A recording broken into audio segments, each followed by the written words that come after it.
விஜயதசமியையொட்டி சென்னை உட்பட தமிழ்நாட்டின் 50க்கும் மேற்பட்ட இடங்களில் RSS பேரணி நடைபெற்றது.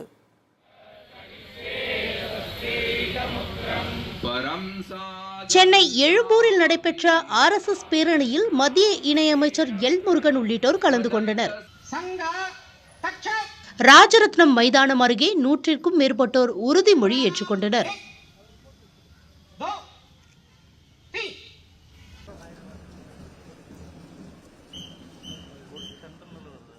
கோவையில் 2 இடங்களில் RSS பேரணி நடைபெற்றது.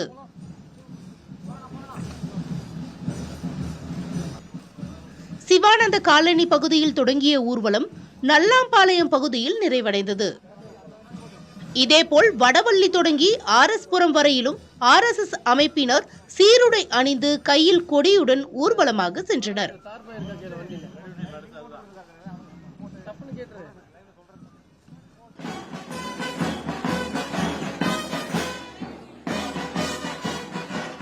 தென்காசியில் பொருந்தி நின்ற பெருமாள் கோயில் முன்பு இருந்து RSS பேரணி தொடங்கியது.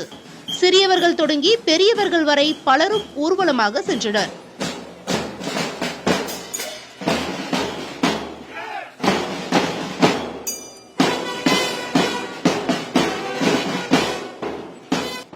இதேபோன்று மதுரை, திருப்பத்தூர் என பல்வேறு மாவட்டங்களிலும் RSS அமைப்பின் பேரணி நடைபெற்றது.